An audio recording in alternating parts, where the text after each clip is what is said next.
والصلاة والسلام على من لا نبي بعده أعوذ بالله من الشيطان الرجيم بسم الله الرحمن الرحيم الطلاق مرتان فإمساك بمعروف أو تسريح بإحسان ولا يحل لكم أن تأخذوا مما آتيتموهن شيئا إلا أن يخافا ألا يقيما حدود الله فإن خفتم ألا يقيما حدود الله فلا جناح عليهما فيما افتدت به تلك حدود الله فلا تعتدوها ومن يتعد حدود الله فأولئك هم الظالمون.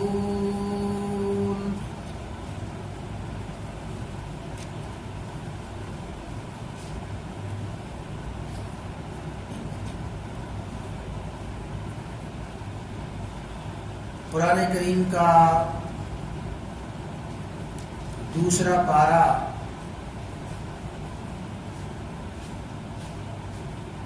سورۃ البقرہ کی ایک آیت مبارکہ پڑھی گئی ہے.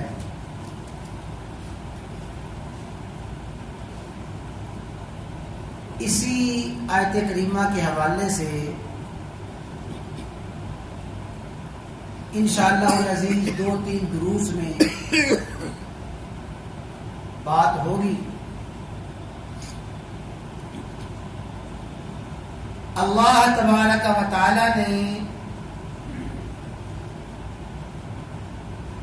ہر مرد و عورت میں مختلف قسم کے جذبات اور مختلف قسم کی خواہشات رکھی ہیں. یہ جذبات اور یہ خواہشات انسان کی فطرت میں داخل ہیں.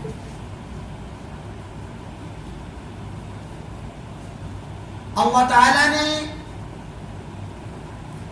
انسان میں جو فطرتی جذبات اور فطرتی خواہشات رکھی ہیں ان میں ایک خواہش، ایک جذبہ، جنسی جذبہ اور جنسی خواہش بھی ہے. یہ جنسی جذبہ اور جنسی خواہش اللہ تعالی نے انسان میں فطرتی طور پہ رکھا ہے.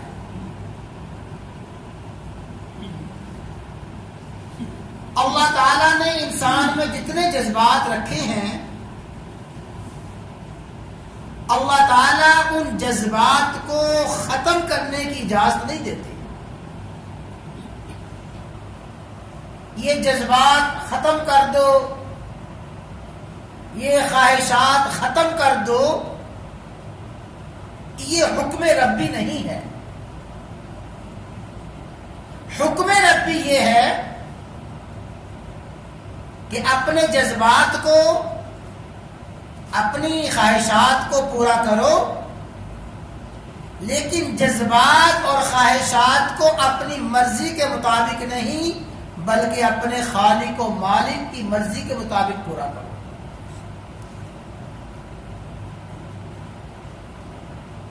یہ چند تمہیدی باتیں ہیں جس کو اچھی طرح سمجھنا چاہیے.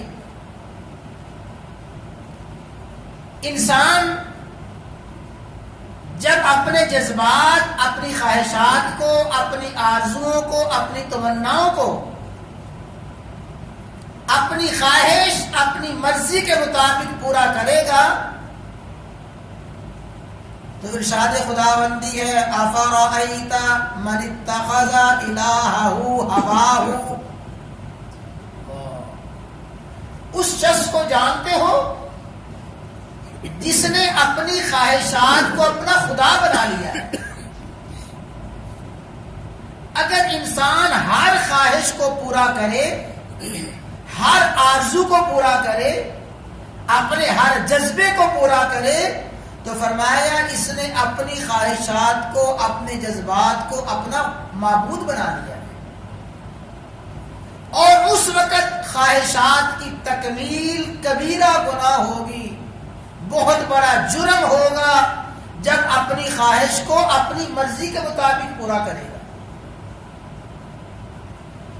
اور جب ان خواہشات کو، ان جذبات کو اپنے خالق و مالک کی مرضی کے مطابق پورا کرے گا، جذبات بھی پورا ہوں گے، جذبات کی تکمیل پر اللہ تبارک و تعالی اس کو بہت زیادہ اجر اور ثواب عطا فرمائے۔ رسول اللہ صلی اللہ علیہ وسلم نے ایک مرتبہ صحابہ کرام سے ارشاد فرمایا، اگر کوئی مرد، کوئی عورت اپنے جنسی جذبات کو، جنسی خواہشات کو پورا کرتے ہیں، جنسی جذبات کی تکمیل کرتے ہیں، اللہ تبارک و تعالی اس پہ بھی اجر اور ثواب عطا فرماتے ہیں۔ صحابہ کرام حیران ہو کے پوچھتے ہیں، یا رسول اللہ صلی اللہ علیہ وسلم کیا اس پہ بھی اجر اور ثواب ہے؟ کسی مرد نے، عورت نے، بلکہ مرد عورت نہ کہیں، کسی میاں بیوی نے، کسی میاں بیوی نے اپنے جنسی جذبے کو پورا کیا، یا رسول اللہ صلی اللہ علیہ وسلم اس پہ بھی اجر اور ثواب ہے؟ میں یہ بتاؤ، اگر کوئی مرد عورت اپنے جذبے کو پورا کریں حرام طریقے سے، بغیر نکاح کے، اس پہ گناہ اور پکڑ ہوگی کہ نہیں ہوگی؟ یا رسول اللہ صلی اللہ علیہ وسلم گناہ تو ہوگا۔ فرمایا اگر حرام طریقے سے جذبات کو پورا کرنے پہ پکڑ ہے، گناہ ہے، تو حلال طریقے سے جنسی جذبے کی تکمیل میں اجر اور ثواب کیوں نہ ہوگا؟ یعنی اپنی خواہشات کو، اپنے جذبات کو اپنی مرضی کے مطابق پورا کریں، گناہ ہے، جرم ہے، اللہ تبارک و تعالیٰ کی نافرمانی ہے۔ اور انہی جذبات کو، انہی خواہشات کو خالق و مالک کے حکم کے مطابق پورا کریں، انہی جذبات کی تکمیل پر اللہ تعالیٰ نے اجر اور ثواب رکھا ہے۔ تمہیدی بات زیادہ لمبی نہ ہو جائے، اللہ تعالیٰ نے جنسی جذبے کی تکمیل کا جو ذریعہ رکھا ہے صرف اور صرف نکاح ہے۔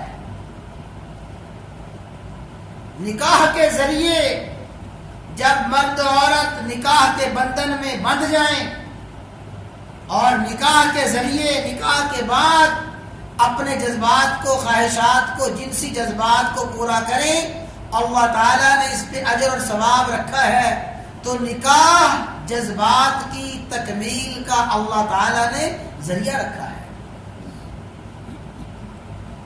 اور نکاح کیا ہے؟ انسان کی زبان کے وہ چند بول ہیں، اور انسان کی زبان کے وہ چند بولے ہوئے الفاظ ہیں، ان الفاظ کے ذریعے اللہ تبارک و تعالی جنسی جذبے کی تکمیل کو حلال قرار دیتے ہیں۔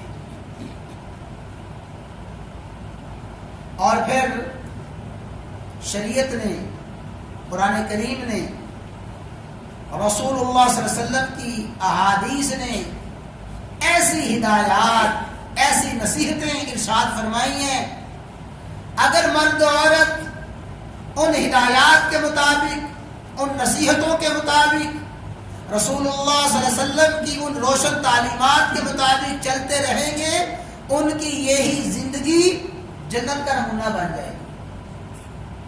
میاں بیوی قرآن کریم کی تعلیمات کے مطابق، رسول اللہ صلی اللہ علیہ وسلم کی ہدایات کے مطابق چلتے رہیں گے، شریعت کے مطابق چلتے رہیں گے، پھر کسی قسم کا کوئی جھگڑا، کوئی لڑائی، کوئی بدمزگی، کسی قسم کی ناراضگی کچھ بھی نہ ہوگا. یہ جنت، یہ دنیا ہی جنت کا نمونہ بن جائے گی، یہ دنیا ہی جنت کا نقشہ بن جائے گی. اور شریعت نے ہر اس راستے کو اور ہر اس بند کو بند کر دیا ہے جہاں سے اس تعلق میں کسی قسم کی دراڑ پیدا ہو سکتی ہے. یعنی وہ سارے کے سارے اسباب، وہ ساری کی ساری وجوہات، جو وجوہات ناراضگی کا باعث بنتی ہیں، اس تعلق کو ختم کرنے کا باعث بنتی ہیں، شریعت نے ان تمام راستوں کو بند کر دیا ہے. اور یاد رکھیں، آپس میں ناراضگیاں، آپس میں اختلافات اور آپس کی دشمنیاں، میاں بیوی کی دوریاں اسی وقت پیدا ہوتی ہیں جب شریعت کی ان روشن تعلیمات سے اعراض کیا جاتا ہے. لیکن بعض مرتبہ ایسا ہوتا ہے، بعض مرتبہ کہ میاں بیوی دونوں نیک نیت ہوتے ہیں اور میاں بیوی دونوں اپنی زندگی اکٹھے گزارنا چاہتے ہیں، لیکن طبیعت میں تضاد ہے اور ایسی وجوہات ہیں کہ باوجود کوشش کے، باوجود جد و جہد کرنے کے دونوں کا ملاپ نہیں ہو سکتا، اکٹھے نہیں رہ سکتے. میاں بیوی نے کوشش کر لی، خاندان کے لوگوں نے کوشش کی، برادری نے، دوست احباب نے کوشش کی، یہ نکاح چلتا رہے، لیکن حالات ایسے پیدا ہو گئے اور ایسے اسباب اور وجوہات پیدا ہو چکی ہیں، ان دونوں کا اکٹھا رہنا ناممکن اور محال ہے. پھر شریعت یہ نہیں کہتی کہ جیسے ہو گزارا کرو. پھر شریعت کا یہ حکم نہیں ہے کہ ہر وقت کی لڑائی، ہر وقت کا اختلاف، ہر قسم کی پریشانی برداشت کرتے رہو. نہیں، پھر شریعت نے بڑا احسن طریقہ اور بہت اچھا طریقہ دیا ہے کہ بس اس طریقے کو اختیار کر کے دونوں میاں بیوی، ان کا رشتہ ختم ہو جائے، دونوں علیحدہ علیحدہ. لیکن یہ آخری درجہ ہے جب سارے کے سارے راستے اکٹھا رہنے کے ختم ہو جائیں.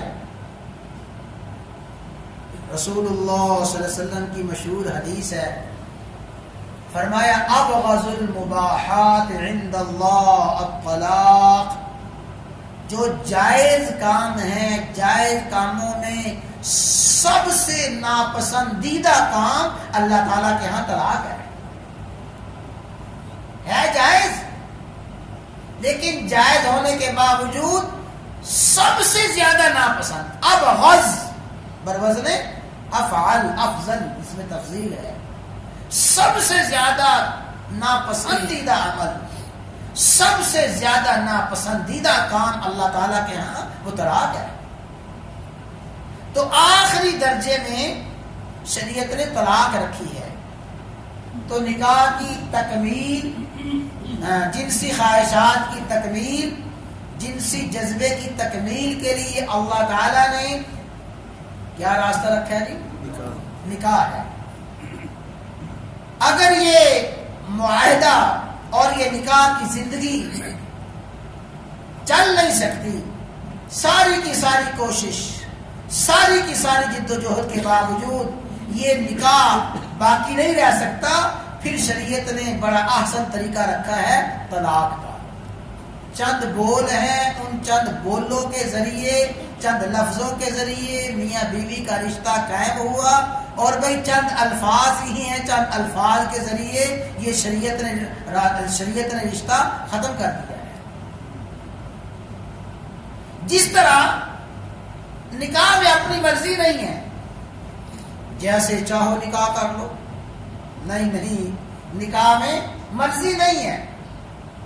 شریعت نے نکاح کا مستقل طریقہ بتایا ہے کہ یہ شرائط پائی جائیں، ان شرائط کی تکمیل کے بعد نکاح ہوگا. ایجاب اور قبول ہے، گواہ ہیں، اور شریعت نے نکاح کے مختلف طریقے بتائے ہیں کہ ان طریقوں کو پورا کیا جائے تب نکاح ہوگا. نکاح مرضی سے نہیں ہے. مثلا خفیہ نکاح، شریعت نے خفیہ نکاح کو نکاح ہی نہیں قرار دیا. کوئی مرد عورت چھپ چھپا کے کوئی بات کریں، کوئی معاہدہ کریں اور معاشرے میں کہیں جی ہمارا نکاح ہو گیا ہے، حالانکہ وہ بھی لفظ نکاح کو استعمال کر رہی ہیں. یہ خفیہ نکاح باوجود ہے کہ مرد کہے میں نے قبول کیا، عورت کہے میں نے اپنا آپ کو اپنے نکاح آپ کے نکاح میں دیا، مرد کہے قبول کیا، ایجاب ہو قبول ہو، لیکن اگر شرائط نہ پائی جائیں تو شریعت کی بتائی ہوئی شرائط کے بغیر وہ نکاح ہی نہیں. اور اسی طرح میرے بھائیوں طلاق کا معاملہ ہے. جیسے نکاح میں اپنی مرضی نہیں ہے، طلاق میں بھی اپنی مرضی نہیں ہے. جس طرح چاہو نکاح کرو، نہ جیسے چاہو طلاق دو، ایسا بھی نہیں. نکاح کے لیے بھی شریعت نے مستقل طریقہ رکھا ہے اور طلاق کے لیے مستقل طریقہ رکھا ہے. اگر نکاح میں اپنی مرضی کرے گا وہ نکاح نہیں ہے، اگر طلاق میں اپنی مرضی کرے گا پھر بھی طلاق نہیں ہے. اگر نکاح میں اپنی مرضی اپنی منمانی کرے گا اسے شریعت نکاح نہیں کہتی. طلاق میں اپنی مرضی اپنی منمانی کرے گا شریعت اسے طلاق نہیں کہتی. آج ہمارے معاشرے کا ایک بہت بڑا المیہ یہ ہے، ہم نے نکاح کو طلاق کو پریا پہ چھوڑ دیا. دیہاتوں میں تو بہت زیادہ ہے. ہمارے کنڑ سیان میں ایسا ہی مسئلہ پیش آیا، طلاق کا مسئلہ ہوا، روزانہ پریا بیٹھتی ہے، فلاں آدمی آؤ بات کرو. تو میں نے وہاں یہی بات عرض کی، میں نے کہا اللہ کے بندو، یہ طلاق جو ہے یا نکاح ہے، طلاق اور نکاح یہ کوئی پریا کے مسائل نہیں ہے. یہ طلاق اور نکاح تو شریعت کے مسائل ہیں، قرآن و سنت کے مسائل ہیں. کسی کو حق نہیں پہنچتا ان مسائل میں دخل اندازی کرے. یہاں دیکھیں فرمایا تلک حدود اللہ. لوگوں یہ طلاق کے مسائل اللہ کی حدود ہیں، اللہ کی حدیں ہیں. اور آگے فرمایا وَلَا تَتَّخِذُوا آیَاتِ اللَّهِ هُزُوًا. اللہ کے ان احکام کو مذاق نہ بناؤ. طلاق کوئی مذاق تھوڑا ہے، نکاح کوئی مذاق تھوڑا ہے.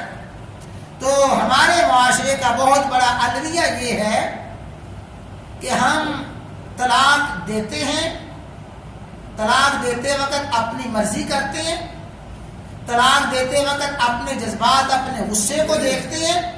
طلاق دینے کے بعد پھر پچھتاوا، پھر ندامت، پھر پریشانی ہوتی ہے اور پھر اپنی مرضی کرتے ہیں.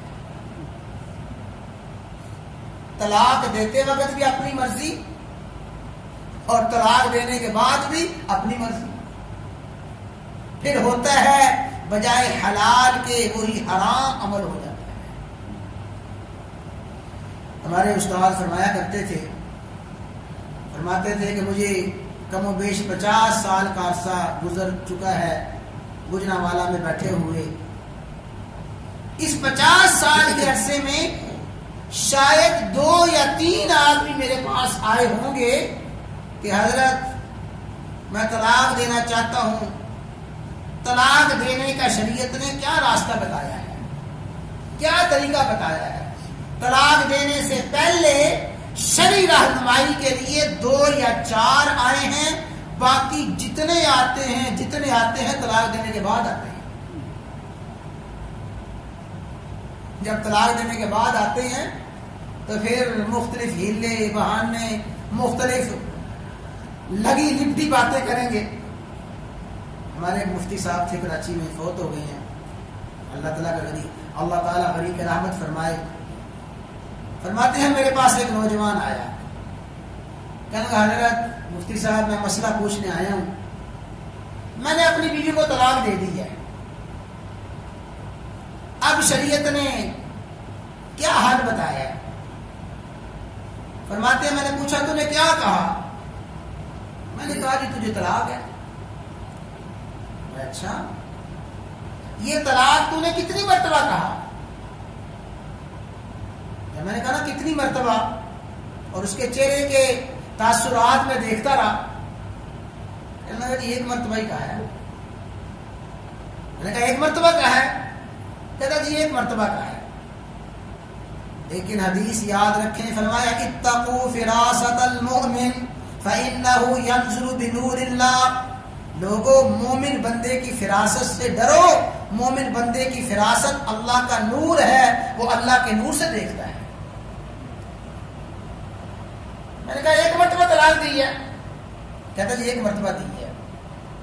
فرماتے ہیں کہ میں سمجھ گیا اس کا چہرہ دیکھ کے، اس کا لب و لہجہ دیکھ کے کچھ گڑبڑ ہے. میں نے کہا تو نے بہت بڑا ظلم کیا. اللہ کے بندے تو 3 مرتبہ کہتا نا تجھے طلاق ہے طلاق ہے طلاق ہے، تو کوئی بچاؤ ہو سکتا تھا، کوئی صلح صفائی ہو سکتی تھی. جو تو نے ایک مرتبہ کہا نا تجھے طلاق ہے، ایک مرتبہ کہہ کے تو نے ہمیشہ ہمیشہ کے لیے تعلق ختم کر دیا. کہنے جب میں نے یہ کہا نا تو کہنے لگا مفتی صاحب اللہ کی قسم میں نے 3 مرتبہ ہی کہا تھا، لیکن مجھے میرا ایک دوست کہہ رہا تھا کہ جا کے مفتی صاحب کو 3 مرتبہ نہ بتانا، ایک مرتبہ بتانا کہ میں نے ایک مرتبہ طلاق دی ہے، اللہ کی قسم میں نے 3 مرتبہ کہا تھا. فرمایا ہاں میں بھی تجھ سے سچ اگلانا چاہتا تھا، حقیقت حال معلوم کرنا چاہتا تھا کہ سچ کیا ہے. تو پھر ہم اپنی مرضی کرتے ہیں اور پریشان ہوتے ہیں. تو شریعت نے طلاق کا کیا طریقہ رکھا ہے، اور طلاق کے لیے شریعت نے کیا کیا روشن ہدایات دی ہیں کہ اگر طلاق دینی ہے تو ان ہدایات کی روشنی میں طلاق دو، کوئی پریشانی نہیں ہے. مرضی کرو گے پریشانی ہوگی. اسی حوالے سے کچھ بات ہوگی. اللہ تعالیٰ عمل کرنے کی سمجھ